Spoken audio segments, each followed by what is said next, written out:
کیوں رضا آج گلی سونی ہے، کیوں رضا آج گلی سونی ہے، کیوں رضا آج گلی سونی ہے، کیوں رضا آج گلی سونی ہے، کیوں رضا آج گلی سونی ہے، اٹھ میرے دھوم مچانے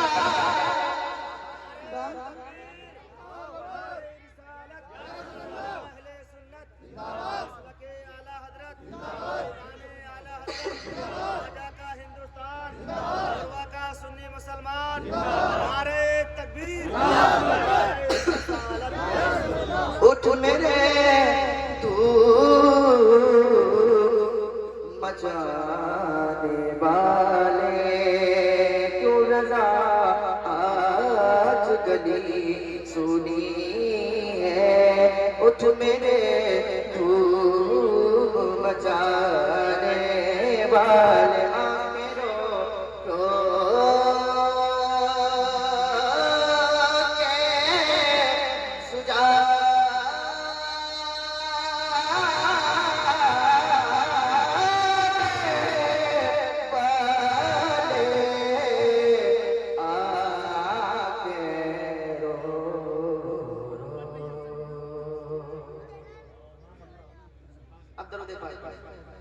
اللہم صلی اللہ سیدنا و مولانا محمد صلو علیہ وسلم علیکہ یا رسول اللہ صلی اللہ علیہ وسلم۔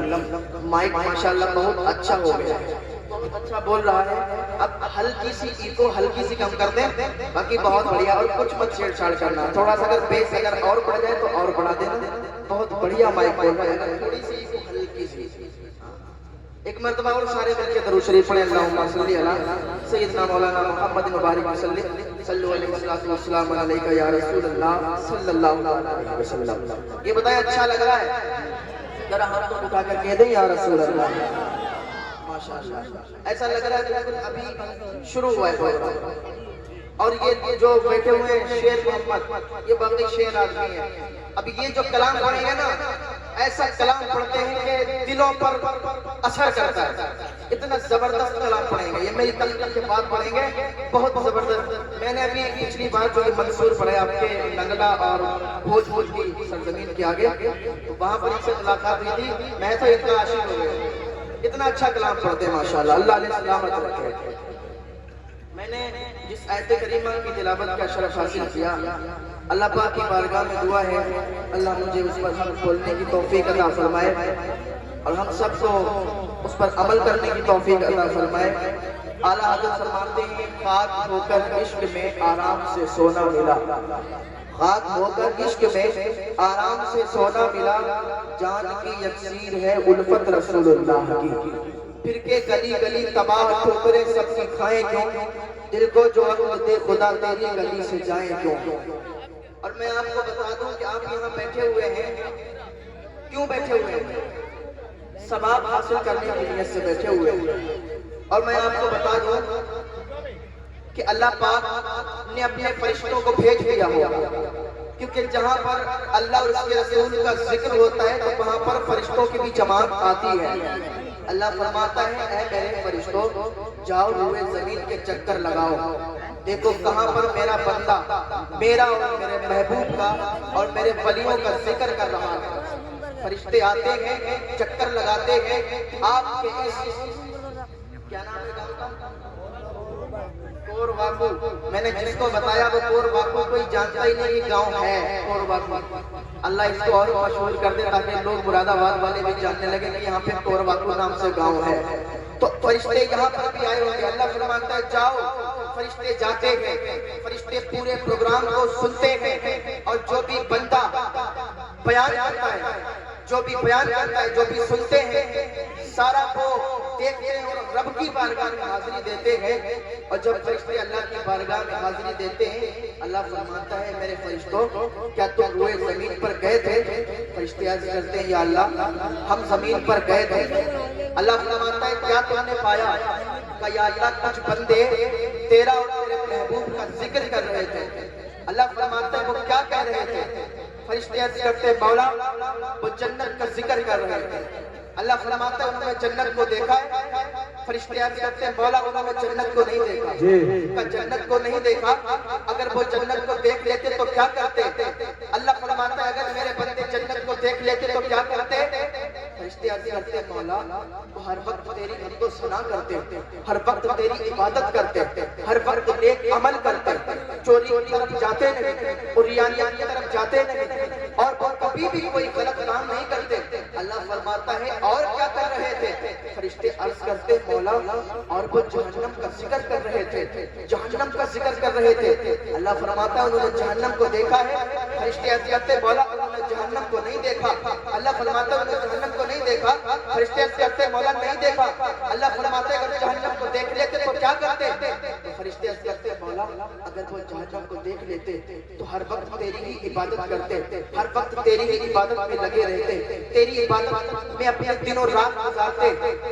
مولا وہ بیان کرنے والے بیان کر رہے تھے کہ جہنم کے اندر ایک جو بلبست ہے، ایک کنواں ہے جو غم کا کنواں ہے، اس میں جو بچھو ہے ایک بچھو 70 منہ ہے ایک بچھو کے اور ہر منہ میں ایک ڈنک ہے۔ جب وہ ڈنک چبھوتا ہے، جب وہ ڈنک مارتا ہے تو اس کا اثر اتنا ہوتا ہے، اس کے زہر کا اثر اتنا ہوتا ہے کہ 70 سال تک زہر اس کے اندر رہتا ہے، 70 سال تک زہر اس کے اندر رہتا ہے۔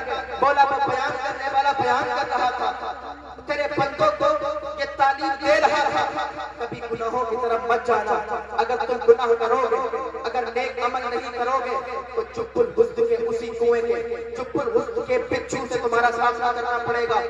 آج اگر ہم کھیت کے بچھو کو دیکھ لیں، اگر آج ہم اپنے گھر پہ ایک کمرے میں اندر بیٹھے ہوں اوپر سے چھلچلی گر جائے تو ہم ادھر ادھر بھاگنے لگتے ہیں، ہمیں ڈر اتنا لگتا ہے، ہمیں خوف اتنا لگتا ہے کہ گھر کے کمرے کو چھوڑ دیتے ہیں۔ گھر کے کمرے میں اگر ایک سانپ آ جائے تو ہم ڈر جاتے ہیں، کھیت کا بچھو اگر ڈنک مارتے تو ہم اسپتال جاتے ہیں، ہم دوا لیتے ہیں۔ لیکن وہ جب الحسد کا بچھو جو یہاں نیک عمل نہیں کرے گا، جو گناہوں کی طرف جائے گا، جو سود کھائے گا، جو چوری کرے گا، جو زنا کرے گا، جو نیک عمل نہیں کرے گا، اسے جب الحسد کے بچھو کا سامنا کرنا پڑے گا۔ اللہ فرماتا ہے انہوں نے جہنم کو نہیں دیکھا تھا لیکن جہنم کا ذکر کر رہے تھے اور کیا کر رہے تھے؟ وہ فرشتے عرض کرتے مولا اور وہ تیرا ذکر کر رہے تھے۔ اللہ فرماتا ہے انہوں نے مجھے دیکھا ہے۔ فرشتے عرض کرتے ہیں مولا انہوں نے مجھے نہیں دیکھا، انہوں نے تجھے نہیں دیکھا۔ اللہ فرماتا ہے انہوں نے جہنم کو نہیں دیکھا، انہوں نے جنت کو نہیں دیکھا، انہوں نے مجھے نہیں دیکھا، پھر بھی میرا ذکر کر رہے تھے، میرا ذکر سن رہے تھے۔ اے فرشتوں تم کما ہو، اتنے باہر بیٹھے تھے، اتنے ذکر کر رہے تھے، میں نے ان سب کو بخش دیا۔ سبحان اللہ، سبحان اللہ، میں نے ان سب کو بخش دیا۔ یہ اللہ کی عطائیں میں نے ابھی اپنی تقریر کا آغاز کیا۔ اللہ مجھے حق بولنے کی توفیق عطا فرمائے اور تم اپنے رب کی کون کون سی نعمتوں کو جھٹلاؤ۔ اللہ نے تمہیں کس لیے بھیجا؟ تھوڑی سی ایکو میرے بھائی اور کر دو تاکہ اور سمجھ میں آ جائے۔ اللہ نے ہمیں کس لیے بھیجا؟ اللہ نے اپنی عبادت کرنے کے لیے بھیجا۔ ہم کر کیا رہے ہیں؟ اللہ فرماتا ہے کہ جو بندہ دوا کھاتا ہے، بیمار ہو جاتا ہے، دوا کھاتا ہے تو اس کو شفا دینے والا کون ہے؟ اس کو شفا کون دیتا ہے؟ اللہ دیتا ہے۔ زمینوں پر میرے اللہ کا قبضہ ہے، آسمانوں پر میرے اللہ کا قبضہ ہے، دلوں پر میرے اللہ کا قبضہ ہے۔ میں جو بول رہا ہوں اس پر میرے اللہ کا قبضہ ہے۔ آپ یہاں بیٹھے ہیں، آپ کے بیٹھنے پر میرے اللہ کا قبضہ ہے، آپ کی ہر چیز پر میرے اللہ کا قبضہ ہے۔ آج لوگوں نے دو ذہن بنا لیے ہیں، اگر پیسہ ہوگا، پیسہ ہو مگر کیسا بھی ہو۔ آج لوگوں نے ذہن بنائے ہیں کہ اگر پیسہ ہوگا تو سب کچھ ہوگا، پیسہ ہوگا تو عزت ہوگی، پیسہ ہوگا تو شہرت ہوگی۔ اللہ ذہن دیتا ہے کہ پیسے سے عزت نہیں ملتی، پیسے سے شہرت نہیں ملتی، اگر پیسہ ہوگا تو یہ مت بھولو کہ ہم عزت والے ہو جائیں گے. اللہ فرماتا ہے وَتُعِزُّ مَن تَشَاءُ وَتُذِلُّ مَن تَشَاءُ. پیسے سے عزت نہیں ملتی. اللہ جسے چاہتا ہے اسے عزت عطا فرماتا ہے, جسے چاہتا ہے اسے ذلت عطا فرماتا ہے. لوگوں نے ذہن بنا رکھا ہے کہ ہم آزاد ہیں, جو مرضی ہوگی ہم کریں گے, لیکن اللہ فرماتا ہے تم آزاد ہو, اور واقعوں میں رہنے والوں تم آزاد ہو. اگر تم راستے سے بھی نکل جاؤ, ٹھوکر لگ جائے گی, زمین پر گر جاؤ گے, مر جاؤ گے, تم آزاد ہو. کون کہتا ہے تم آزاد ہو؟ اگر تم آزاد ہو تو پھر موت کے فرشتوں کو بھی روک کر کے دکھاؤ. اگر تم آزاد ہو تو ٹھوکر لگنے کو بھی روک کر کے دکھاؤ. اگر تم آزاد ہو تو قبر میں جانے کو بھی روک کر کے دکھاؤ. اگر تم آزاد ہو تم موت کے فرشتے سے کہہ دو مجھے قبر میں نہیں جانا. اگر تم آزاد نہیں ہو, ہر چیز, ایک آنکھ لگی ہوئی ہے, ایک آنکھ لگی ہوئی ہے, لا تاخذہ سنۃ ولا نوم, جسے نہ نیند آتی ہے نہ اونگ ہے, وہ آنکھ دیکھ رہی ہے. تم کیا کر رہے ہو؟ اللہ پاک نے اپنے نبیوں کی قوموں کے قصے بیان کر کر کے ہمیں یہ پیغام دیا ہے کہ باز آ جاؤ, باز آ جاؤ. آج ہم پر اللہ کا عذاب نہیں آتا. کیوں نہیں آتا؟ اس لیے کہ ہمارے سامنے محمد الرسول اللہ کی دعائیں ہیں, اسی وجہ سے عذاب نہیں آتا ہے. ورنہ پہلے کی قومیں تباہ کر دی گئی, پہلے کی قومیں برباد کر دی گئی. قوم لوط کو اللہ نے برباد کر دیا, قوم ہود کو اللہ نے برباد کر دیا. حضرت عیسیٰ علیہ السلام ایک راستے سے گزر رہے تھے. حضرت عیسیٰ علیہ السلام نے دیکھا کہ پوری کی پوری قوم برباد ہوئی تھی, سارے کے سارے لوگ مرے پڑے تھے. حضرت عیسیٰ علیہ السلام مردوں کو زندہ کیا کرتے تھے, اور آپ نے پوچھا کہ تمہیں کیوں برباد کیا گیا, تمہیں کیوں تباہ کیا گیا؟ تو ایک نے آواز دی کہ لبیک یا نبی اللہ, میں حاضر ہوں. تو حضرت عیسیٰ علیہ السلام نے پوچھا کہ تمہیں کیوں مار دیا گیا, تم پر عذاب کیوں آیا؟ انہوں نے کہا ہم پر عذاب اس لیے آیا کہ اس ٹائم تم لوگ ہو کہاں, کہ اس ٹائم ہم لوگ حاویہ میں ہیں. کہ حاویہ کیا ہے؟ کہ یہ سجین ہے. کہ سجین کیا ہے؟ کہ سجین ایک قید خانہ ہے جس کے اندر آگ ہے, اور وہ آگ ایسی ہے کہ ساتوں زمین سے, ساتوں آسمان سے بڑی آگ ہے. اس کے کونے پر میں بیٹھا ہوں. حضرت عیسیٰ علیہ السلام فرماتے ہیں کہ تم اس کے اندر کیوں نہیں ڈالے گئے؟ وہ کہتا ہے میں ان لوگوں کے ساتھ تھا جو دنیا کماتے تھے. کہا اے نبی اللہ, ہم لوگ دنیا کماتے تھے, یعنی دنیا ہمارے پاس آتی تھی, دنیا ہمارے پاس آتی تھی. مطلب کیا؟ کہ ہمارے پاس جب پیسہ آتا تھا تو ہم لوگ خوش ہو جاتے تھے, جب پیسہ چلا جاتا تھا تو ہم لوگ پھر ناراض, غم ہمارے اندر آ جاتا تھا کہ پیسہ کیسے کمائیں گے. پیسہ ہو لیکن جیسا ہو. حضرت عیسیٰ علیہ السلام فرماتے ہیں اسی وجہ سے تمہیں ہلاک کر دیا گیا, اسی وجہ سے تمہیں تباہ و برباد کر دیا گیا. قوم ہود کو اللہ نے تباہ کر دیا, قوم ہود کو اللہ نے برباد کر دیا. قوم ہود, ابن تفسیر کی کتابوں میں آیا ہے, ابن کثیر نے لکھا ہے کہ ان کے بچے بالغ ہوتے تھے 300 سال کے بعد, 40 ہاتھ 30 ہاتھ کے وہ ہوا کرتے تھے. اور انہوں نے پتا کیا کیا, ان کے پاس حضرت ہود نے کلمہ بھیجا کہ پڑھو لا الہ الا اللہ, اللہ کے سوا کوئی معبود نہیں. انہوں نے انکار کیا, بولے ہم سے زیادہ طاقت کس میں ہے, ہم سے زیادہ طاقتور کون ہے؟ جب انہوں نے کلمے کا انکار کیا, اللہ کو ماننے سے انکار کیا کہ کوئی اللہ نہیں ہے, ہم سے زیادہ طاقتور کون ہے, ہم سے زیادہ بڑا کون ہے, تو اللہ نے ان پر ایسی بیماری قحط کے ذریعے ڈالی کہ قحط سالی ہو گئی, قحط چھا گیا. یہاں تک کہ ایسا سوکھا پڑا کہ انہوں نے جانوروں کو کھانا شروع کیا. انہوں نے بلی کو, چوہے کو, جانوروں کو, پتوں کو کھانا شروع کیا. آخر میں ہود علیہ السلام کے پاس آئے, کہنے لگے اے اللہ کے نبی ہمیں معاف کر دیجئے, آپ اللہ کی بارگاہ میں دعا کیجئے کہ اللہ یہ قحط کو دور کر دے. تو حضرت ہود علیہ السلام نے کہا جاؤ بیت اللہ شریف کے سامنے دعا مانگو, بیت اللہ شریف کے سامنے دعا مانگو, اللہ کی طرف سے تمہاری مدد ہوگی اور آسمان سے بارش آئے گی. تو یہ لوگ گئے, سرکش تو تھے. جب گئے بیت اللہ شریف تو انہوں نے دعا مانگی تو 3 بادل آئے, ایک لال آیا, ایک سرخ آیا اور ایک سفید آیا. لیکن اللہ جانتا تھا کہ یہ سرکش قوم ہے, یہ بعد میں بھی انکار کر دے گی. اور آج بھی ہمارا رویہ ہے, ہم پر جب کوئی آفت آتی ہے اللہ اللہ, یا اللہ ایسا نہ ہو, یا اللہ ایسا کر دے, اللہ کی بارگاہ میں دعا کرنے لگتے ہیں. لیکن جب وہ بلا ہمارے سروں سے گزر جاتی ہے، جب وہ بلا ٹل جاتی ہے، تو پھر عیاشی کرنے والا عیاشی میں لگ جاتا ہے، گناہ کرنے والا گناہوں میں لگ جاتا ہے، زنا کرنے والا زنا میں لگ جاتا ہے، سود کھانے والا سود خوری میں لگ جاتا ہے، وہی گناہوں میں لگ جاتا ہے، باقی عیاشیاں شروع ہو جاتی ہیں۔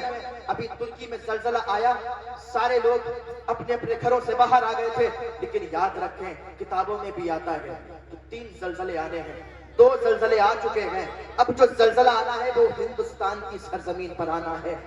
ایسا زلزلہ آئے گا کہ گھر تباہ ہو جائیں گے، گھر برباد ہو جائیں گے، زمینیں پھٹ جائیں گی۔ آپ دیکھتے نہیں ہیں ترکی میں زلزلہ آیا، گھر تباہ ہو گئے، گھر برباد ہو گئے، بچے تباہ ہو گئے، بچے مر گئے، ویران ہو گئے گھر، لیکن ان کے اندر، ان کے دلوں میں مصطفیٰ کا عشق دیکھو کیسا تھا۔ ایک بچہ تھا، وہ الٹا لٹکا ہوا تھا، جب زلزلہ آیا تو بلڈنگ کے وہ الٹا لٹکا ہوا تھا، پیر اوپر تھے، سر نیچے تھا۔ اس نے یہ نہیں کہا تھا ابا مجھے بچاؤ، اس نے یہ نہیں کہا تھا ابا میں مر رہا ہوں مجھے بچاؤ، وہ کہہ رہا تھا ابا، نیچے سے باپ کہہ رہا تھا بیٹا پڑھو لا الہ الا اللہ محمد الرسول اللہ، باپ کہہ رہا تھا بیٹا پڑھو، بیٹا پڑھ رہا تھا۔ ان کے دلوں میں ایسا عشق مصطفیٰ تھا، اللہ تعالیٰ ہمارے دلوں میں بھی ایسا عشق مصطفیٰ عطا فرما دے، آمین۔ آج جب زلزلہ آتا ہے تو مسجدوں میں جاتے امام صاحب اذان پڑھ دیجیے، زلزلہ آنے والا ہے، بتایا جا رہا ہے کہ زلزلہ آ رہا ہے، آندھی آنے والی ہے، طوفان آنے والا ہے، بھیانک گھڑیاں آنے والی ہیں۔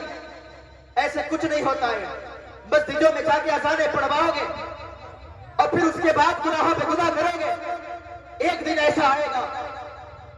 آج اپنے گھروں کا ماحول سدھار لو، بھائی بھائی سے نہیں بات کرتا ہے، باپ بیٹے سے ناراض ہے، بیٹا باپ سے ناراض ہے، ایک دن ایسا آئے گا کہ سارے لوگ تمہارے گھر پہ جمع ہو جائیں گے، ملک الموت آ جائیں گے، انا للہ و انا الیہ راجعون، تم دنیا سے چلے جاؤ گے، تمہارے جھگڑے یہی رہ جائیں گے، تمہارے جھگڑے ختم نہیں ہوں گے لیکن یہی ختم ہو جائیں گے، یہی رہ جائیں گے، اور تم اس دنیا سے چلے جاؤ گے۔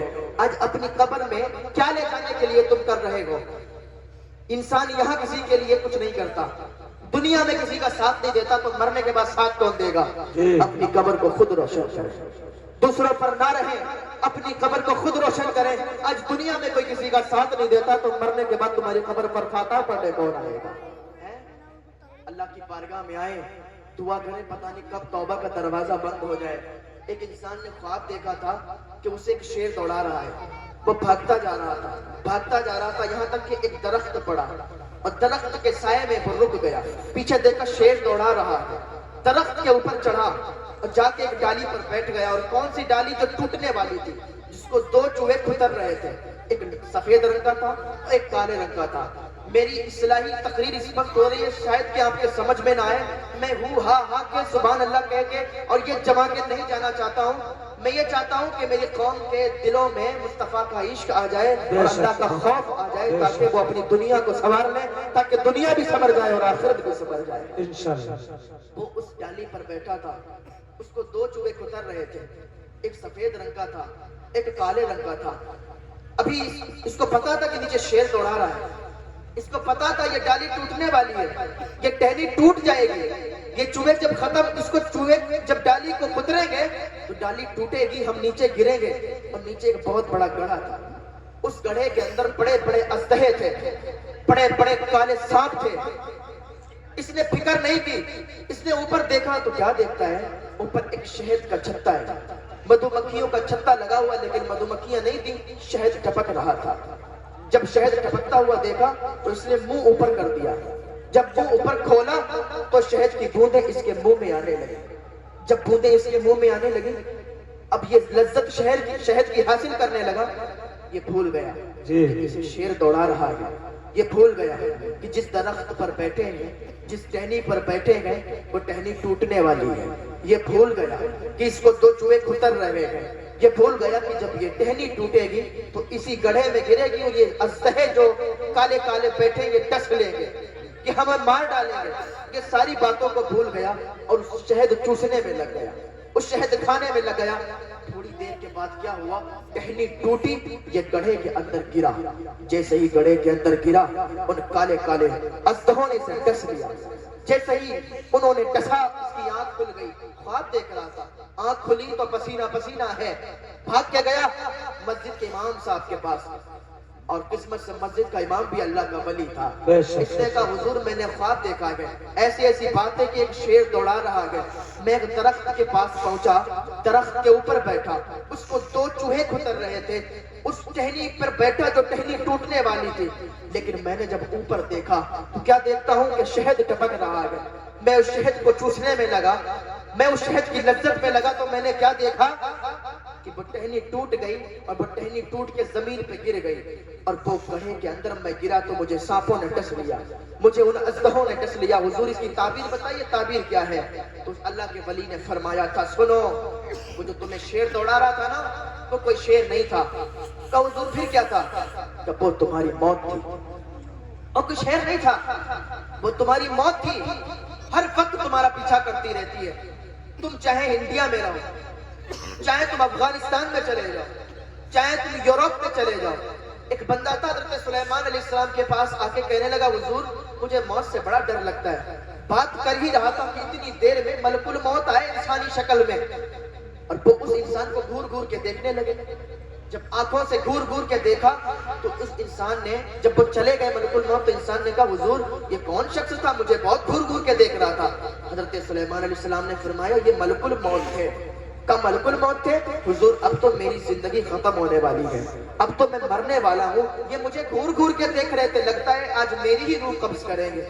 حضرت سلیمان علیہ السلام نے فرمایا تجھے موت سے اتنا ڈر لگتا ہے؟ کہ حضور مجھے موت سے بہت ڈر لگتا ہے، آپ کی تو حکومت آسمانوں پر بھی ہے، آپ کی حکومت تو ہواؤں پر بھی ہے، حضور ہوا کو حکم دے کہ وہ مجھے لے جا کے دوسری جگہ چھوڑ دے، ایسی جگہ چھوڑے کہ جو اس دیش سے اٹھیں دوسرے دیش پہ چلے جائیں۔ حضرت سلیمان علیہ السلام نے فرمایا تجھے معلوم نہیں ہے موت تو ہر جگہ آ جائے گی، تو اگر یہاں بیٹھا ہے تو یہاں بھی تیری موت آ جائے گی، اور تو یہاں سے بچ کے اگر دوسرے دیش میں جائے گا تب بھی تیری موت آ جائے گی، کیونکہ موت کو کوئی روک نہیں سکتا نا، موت کو کوئی نہیں روک سکتا، موت کو کوئی ٹال نہیں سکتا۔ یہ الگ بات ہے ماں کی دعائیں موت کو بھی روک دیا کرتی ہیں، ماں جب دعائیں کرتی ہیں تو باب اجابت سے دعا ٹکراتی ہے تو موت بھی واپس چلی جاتی ہے، موت کا فرشتہ، اور زندگی بڑھا دی جاتی ہے، ماں کی دعاؤں میں وہ اثر ہے۔ تو حضرت سلیمان علیہ السلام نے کہا ٹھیک ہے اگر تو یہاں سے دوسری جگہ جانا چاہتا ہے مجھے کیا، میں تجھے بھیج دوں گا۔ حضرت سلیمان علیہ السلام نے ہوا کو حکم دیا کہ اس کو اٹھا کے دوسرے دیش میں لے جاؤ۔ ہوا نے اس کو اٹھایا اور دوسرے دیش میں پہنچایا۔ جیسے ہی وہ دوسرے دیش میں اترا، جیسے ہی وہاں پر کھڑا ہوا کہ ملک الموت آئے اور اس کی روح کو قبض کر لیا۔ تو پتا چلا انسان کہیں بھی جائے موت سے بچ نہیں سکتا ہے، موت سے بچ نہیں سکتا۔ میں عرض کر رہا تھا وہ کہتے ہیں وہ کوئی شیر نہیں تھا، وہ تیری موت تھی۔ کہا حضور ٹھیک ہے مجھے پتا چل گیا وہ میری موت تھی، لیکن وہ درخت کے نیچے وہ گڑھا کیا تھا، جس گڑھے میں گرا تھا وہ گڑھا کیا تھا؟ کہا حضور اتنا بتا دیجئے۔ تو اللہ کے ولی کہتے ہیں وہ کوئی گڑھا نہیں تھا، کب وہ تیری قبر تھی، تیری قبر ہر وقت تجھے بلاتی ہے، کبھی کبھی ٹائم ملا کرے تو قبرستان میں بھی چلے جایا کرو، اس لیے ابھی زندہ ہو، ابھی جاؤ گے تو واپس آ جاؤ گے، لیکن جب 4 لوگ کاندھے پہ لے جائیں گے تو پھر واپس نہیں آؤ گے۔ وہ ایک شخص کہتا تھا بازار میں کھڑے ہو کے، کسی نے پوچھا میاں کیا کہہ رہے ہو؟ کہا آج اللہ کی اور بندوں کی صلح کروا رہا ہوں۔ کہا پھر کیا ہوا؟ کہ آج اللہ تو مان رہا ہے لیکن بندے مان نہیں رہے۔ وہ دوسرے دن قبرستان میں ملا، کمی آج کیا کر رہے ہو؟ کہ آج بھی اللہ اور بندوں کی صلح کروا رہا ہوں۔ کہ معاملہ آج کیا ہوا؟ کہ آج وہ بندہ تو مان رہا ہے لیکن رب نہیں مان رہا ہے، اس لیے۔ اور ایک شخص جب ایک میت کو دفن کر کے جب لوگ واپس جانے لگے تو ایک اللہ کا ولی موجود تھا، اس نے کہا لوگوں سنو سنو سنو مردہ زندہ ہو گیا۔ جب اتنا ہوا تو لوگ آ کے ہجوم لگ گیا، لوگ جمع ہو گئے۔ کمیاں جھوٹ بولتے ہو، مردہ کہاں زندہ ہوا؟ کہا سنو میری بات، میں نے تو آپ کو بلانے کے لیے کہا مردہ زندہ ہو گیا، لیکن میں بات کہنا چاہتا ہوں اس کو ذرا غور سے سنو۔ کہا اگر یہ مردہ زندہ ہو جائے تو کیا کرے گا؟ کہا یہ مردہ اگر زندہ ہو جائے تو ہر وقت اللہ کی عبادت میں لگ جائے گا، یہ کہے گا مجھے عبادت ہی کرنا ہے، مجھے نیک عمل کرنا ہے۔ کہا تو سن لو یہ اب زندہ نہیں ہو سکتا، یہ تو اب چلا گیا قبر میں، اب یہ زندہ نہیں ہو سکتا ہے، ابھی تمہارے پاس زندگی ہے، تم اللہ کی عبادت کر لو، تم اللہ کو راضی کر لو، ابھی تمہارے پاس ٹائم ہے۔ تو کہنے لگے وہ تیری قبر تھی جو ہر وقت تجھے بلاتی رہتی ہے۔ کہا حضور میں سمجھ گیا کہ یہ قبر تھی، دوسری چیز میں جب دیکھ رہا تھا اس کے اندر دو بڑے بڑے اژدہے بھی تھے. وہ اژدہے کیا تھے؟ کہا وہ اژدہے کوئی اژدہے نہیں تھے بلکہ وہ تیرے گناہ تھے. تیرے گناہ تھے. تو چلتے پھرتے گالیاں بھی دے دیا کرتا ہے. تو چلتے پھرتے گانے بھی گنگنایا کرتا ہے. تو گناہ کر دیتا ہے تجھے خبر بھی نہیں ہوتی. گالیاں زبان سے بک دیتا ہے تجھے خبر بھی نہیں ہوتی. برائیاں دوسروں کی کرتا تجھے خبر بھی نہیں ہوتی. چغلیاں کرتا تجھے خبر بھی نہیں ہوتی. وہ تیرے گناہ تھے. کہ حضور میں سمجھ گیا وہ میرے گناہ تھے. کہ حضور جس ٹہنی پر بیٹھا تھا وہ ٹہنی کیا تھی؟ کہ وہ ٹہنی کوئی ٹہنی نہیں تھی بلکہ وہ تیری زندگی تھی. کہ حضور زندگی تھی. کہ اچھا یہ بتائیے دو چوہے تھے وہ چوہے کیا تھے؟ ایک سفید رنگ کا چوہا تھا ایک کالے رنگ کا چوہا تھا. کہا وہ جو دو چوہے تھے نا وہ کوئی چوہے نہیں تھے بلکہ وہ رات اور دن تھے. اور تیری زندگی ختم ہوتی چلی جاتی ہے. رات آتی ہے دن آتا ہے رات چلی جاتی ہے. رات آتی ہے دن چلا جاتا ہے. اور اسی طریقے سے تیری زندگی کے دن ختم ہوتے جا رہے ہیں. ہر سال انسان اپنا برتھ ڈے مناتا ہے. انسان کہتا ہے وہ نیا سال آ گیا. میاں اس کی زندگی سے ایک سال ختم ہو جاتا ہے. تو وہ کہتے ہیں کہ وہ دن اور رات تھے اور وہ ٹہنی تیری زندگی تھی. کا سمجھ میں آ گیا وہ ٹہنی میری زندگی تھی وہ چوہے میرے دن اور رات تھے. لیکن حضور ایک بات سمجھ میں نہیں آئی جس کی وجہ سے یہ معاملہ ہوا, جس کی وجہ سے میں گڑھے میں گرا, جس کی وجہ سے میں ٹہنی ٹوٹی پر بیٹھا. حضور وہ جو اوپر سے شہد ٹپک رہا تھا وہ شہد کیا تھا؟ بڑی پوائنٹ کی بات ہے. حضور وہ جو شہد ٹپک رہا تھا وہ شہد کیا تھا؟ اس اللہ کے ولی نے کہا وہی تو دنیا کا مزہ تھا. اسی دنیا کے مزے میں جب تو پڑا تو تو بھول گیا تجھے شیر دوڑا رہا ہے. تو بھول گیا تو جس ٹہنی پر بیٹھا ہے وہ ٹہنی ٹوٹنے والی ہے. تو سب کچھ بھول گیا. تو بھول گیا اس گڑھے میں گرنے والا ہے. اور جب شہد کے مزے تو نے لیے, شہد کی لذتیں تو نے حاصل کی تو سب کچھ بھول گیا. اور پھر آخر میں تو اسے گڑھے میں گر گیا. یعنی کہ تیری موت کا وقت پورا ہو گیا. تو اپنی آخری منزل کو چلا گیا. اس نے بڑے اچھے انداز سے اس بات کی تعبیر بتائی کہ انسان دنیا میں آتا ہے تو دنیا میں نیک عمل کرنے کے لیے آتا ہے, اللہ کی عبادت کرنے کے لیے آتا ہے. آج ہم کتنا اللہ کی عبادت کرتے ہیں؟ آج ہم کتنی اپنی مسجدوں میں جاتے ہیں؟ کتنے ٹائم کی ہم نمازیں پڑھتے ہیں؟ کتنے ہم روزے رکھتے ہیں؟ ہماری زندگی ہو گئی 50 سال 60 سال اور ہم نمازوں کی طرف جاتے نہیں ہیں. مسجد تو بنا لی پل بھر میں ایمان کی حرارت والوں نے, من اپنا پرانا پاپی تھا برسوں سے نمازی بننا سیکھا. ہم نے مسجدیں بنا لی مگر مسجدوں کو آباد کرنا نہیں سیکھا. ہم دنیا میں اللہ کی عبادت کرنے کے لیے, اللہ نے اپنی عبادت کے لیے بھیجا ہے. تو کاش وہ دن آئے 4 کاندھوں سے اٹھا کے ہمیں قبرستان میں لے جایا جائے. اس سے پہلے اللہ کی بارگاہ میں توبہ کر لیں. اللہ ہمیں نیک عمل کرنے کی توفیق عطا فرمائے. وقت بہت زیادہ ہو گیا لیکن میں آخری بات کہہ کے آپ سے گزرنا چاہتا ہوں. اللہ ہمیں ہدایت کی توفیق دے دے اور جو بات ہم کہہ رہے ہیں اللہ اس پہ عمل کرنے کی توفیق عطا فرمائے. ایک بادشاہ تھا, اس نے اپنے 3 وزیروں کو بلایا. میں مثال دے کے آپ کو سمجھانا چاہتا ہوں کہ ہم دنیا میں آئے کس لیے. ایک بادشاہ تھا, اس نے اپنے وزیروں کو بلایا, 3 وزیروں کو, اور 3 تھیلے دیے. کہا جاؤ باغ میں اور تینوں میں اچھے پھل لے کے آؤ. بادشاہ نے وزیروں کو حکم دیا, وزیر چلے گئے. تینوں وزیر باغ میں گئے. ایک نے اچھے پھل توڑے اور جھولے میں رکھ لیے. دوسرے نے کہا بادشاہ ہے اس نے ایسے ہی منگائے ہوں گے وہ دیکھے گا تھوڑی نا. تو اس نے اچھے توڑے اور خراب دونوں جھولے میں بھر لیے. تیسرا انسان تھا, اس نے کہا بادشاہ ہے اسے کیا فکر ہے کہ وہ پھل دیکھے گا لائے یا نہیں لائے. اس نے گھاس پھوس کاٹی اور جھولے میں رکھ لی تاکہ لگے کہ ہاں اس میں کچھ رکھا ہوا ہے. تینوں وزیر چل دیے. چلے تو انہیں یہ خبر نہیں تھی کہ وہ پکڑ لے گا. جب تینوں وزیر بادشاہ کے دربار میں پہنچے تو بادشاہ نے اپنے اور وزیروں کو حکم دیا کہ ان تینوں وزیروں کو جمع کیا جائے. تینوں وزیروں کو اکٹھا کیا گیا. اب تینوں وزیر سامنے آئے. بادشاہ نے ان سے کچھ بھی نہیں کہا اور کہا تینوں کو جا کے جیل میں ڈال دیا جائے. اب تینوں وزیروں کو جیل میں ڈال دیا گیا. اب یہ تو کہتے ہیں میرا کوئی قصور ہی نہیں تھا. بادشاہ مجھ سے پوچھتا تو صحیح کہ میں نے گناہ کیا میرے جرم کون سا ہے جو میرے جرم کی سزا مل رہی ہے. لیکن بادشاہ نے اس مثال سے ہم لوگوں کو سمجھانا چاہا. اس نے تینوں کو جیل میں ڈلوا دیا. تینوں جیل میں چلے گئے اور کہا 1 مہینہ تک انہیں باہر نہیں آنا.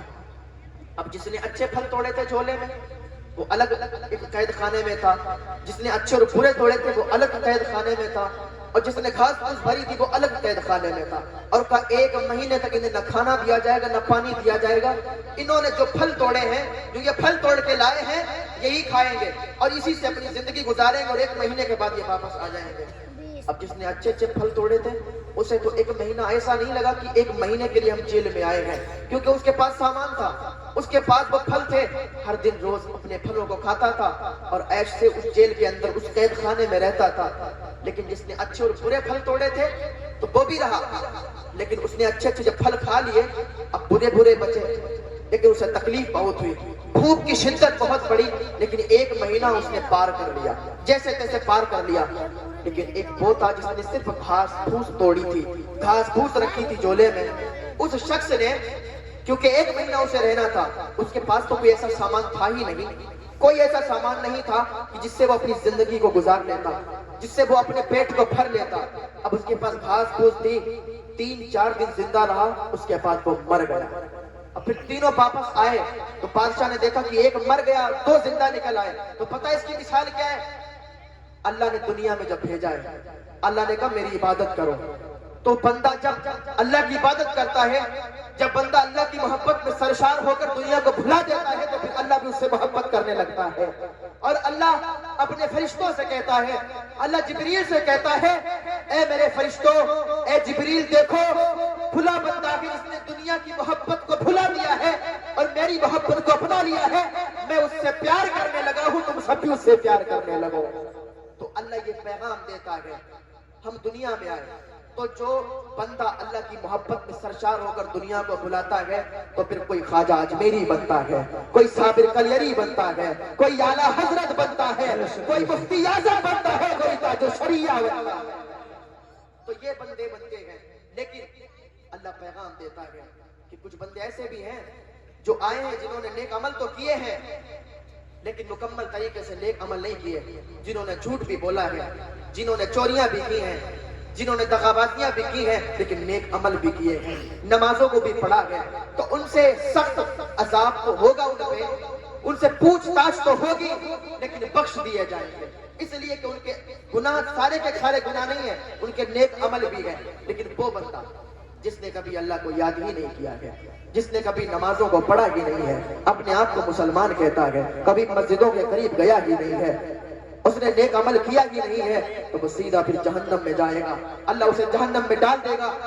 اللہ ہم پر عذاب اس لیے نہیں ڈالتا کیونکہ ہمارے ساتھ محمد الرسول اللہ کی صدائیں ہیں، محمد الرسول اللہ کی دعائیں ہیں، جن کی وجہ سے ہم سلامت بیٹھے ہوئے ہیں، ہم پر ظاہری عذاب نہیں آتا، بلکہ قوم لوط کو تباہ کر دیا گیا، جبریل نے اس انگلی کے پورے سے پوری قوم کو اٹھایا، پوری بستی کو اٹھایا، آسمان پہ لے گیا۔ فرشتے کہتے ہیں کہ میں نے اس بستی کے مرغوں کی جو وہ آواز دیتے تھے، وہ بولتے تھے، ان کی آوازیں بھی سنی ہیں، اتنی اونچے فرشتے جبریل نے اٹھا کے اور اوپر سے نیچے پھنسا دیا کہ نیچے کی زمین میں سمندر نظر آنے لگا تھا۔ ایسے جبریل نے اس بستی کو تباہ کر دیا، قوم ہود کو اللہ نے تباہ کیا، قوم لوط کو تباہ کیا، نوح علیہ السلام کی قوم کو تباہ کیا۔ نوح علیہ السلام 950 سال اللہ کی تبلیغ کی، اللہ کا کلمہ لوگوں کو دیا، لیکن لوگ نہیں آئے، اللہ کی بارگاہ میں فریاد کی، مولا یہ نہیں آتے ہیں۔ جب 950 سال تبلیغ کر لی تو اللہ نے فرمایا بس کرو نوح، اب ایک کشتی بنا لو، اب کشتی بنا لو، اپنے چاہنے والوں کو اس میں ڈال لو، اپنے چاہنے والوں کو اس میں بلا لو۔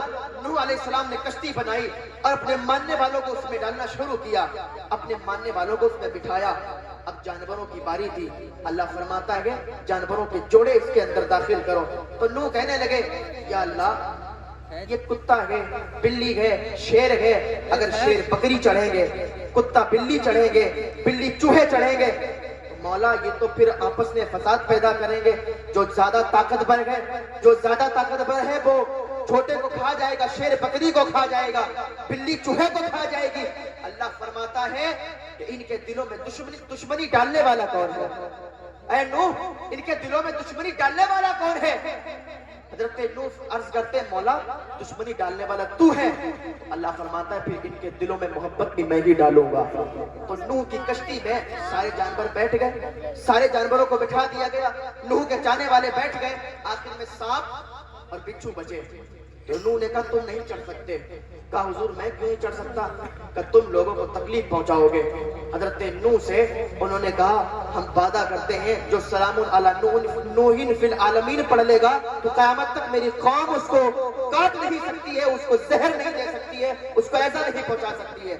تو نوح علیہ السلام نے ان کو بھی اندر داخل کر لیا. اب یہ کشتی چلنے لگی. آخری بات یہ کہ گزر جانا چاہتا ہوں, یہ کشتی چلنے لگی, جودی پہاڑ پہ جا کے رک گئی. جب یہ کشتی جودی پہاڑ پہ رکی تو اب نوح علیہ السلام نے, اور دیکھیں 3 لوگ غار میں اندر چلے گئے تھے, وہ یہ سمجھتے تھے کہ پانی غار کے اندر نہیں آئے گا, لیکن ہر شے پر, کیونکہ نظام چلانے والا اللہ ہے, ہر شے پر میرے اللہ کی حکومت ہے.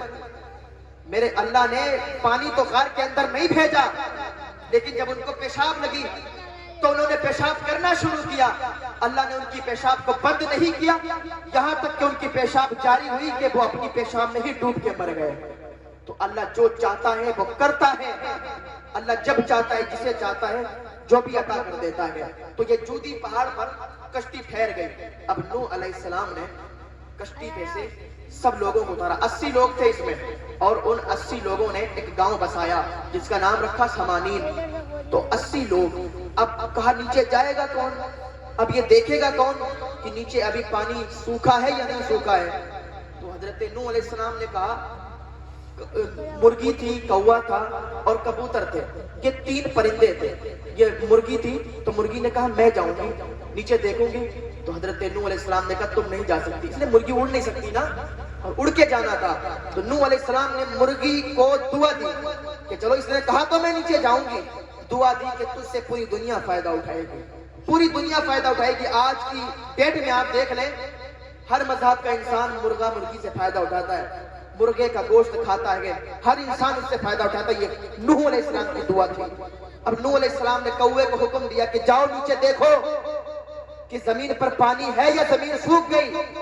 تو کوا زمین پہ آتا ہے, مردار کو جب دیکھتا ہے, نوح علیہ السلام کی قوم مری پڑی ہے, اللہ کا عذاب آیا تھا, تو وہ مرداروں کو کھانا شروع کر دیتا ہے, اسی پر بیٹھ جاتا ہے, مرداروں کو کھانے لگتا ہے.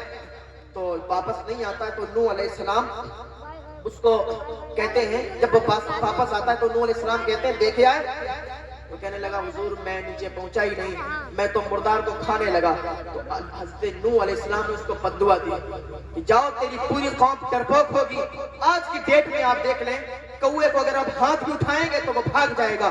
وہ پوری کی پوری کوے کی قوم ڈرپوک ہوتی ہے, اور اس کا کہیں گھر نہیں ہوتا, اس کو کوئی گھونسلہ نہیں ہوتا ہے. یہ نوح علیہ السلام کی بددعا تھی اس کے لیے. اب کبوتر کی باری آئی, آخری بات سنیں, کبوتر کی باری آئی تو کبوتر سے کہا تم جاؤ گے, تو کبوتر نے کہا میں جاتا ہوں. کبوتر زمین پر گیا, زمین پر دیکھی لال ریت تھی, پانی سوکھنے لگا تھا. زمین پر اس نے پیر رکھے, مٹی زمین پر اس کے پیروں میں لگ گئی, اور آگے نوح علیہ السلام کی بارگاہ میں عریضہ پیش کرتا ہے, زمین میں پانی سوکھ گیا ہے.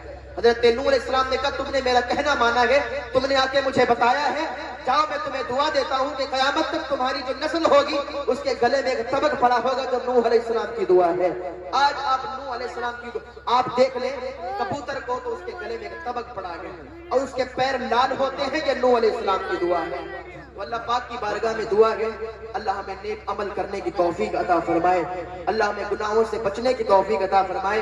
وقت تو بہت ہو گیا ہے, اگر وقت زیادہ نہ ہوتا تو انشاءاللہ اور بھی لمبی گفتگو کرتے, تاکہ آپ کے دلوں میں یہ پیدا ہوتا کہ ہر کچھ نظام چلانے والا اللہ ہے, اللہ کا خوف آپ کے دلوں میں آتا. اللہ پاک کی بارگاہ میں دعا ہے, اللہ ہمیں نیک عمل کی توفیق عطا فرمائے, گناہوں سے بچنے کی توفیق عطا فرمائے.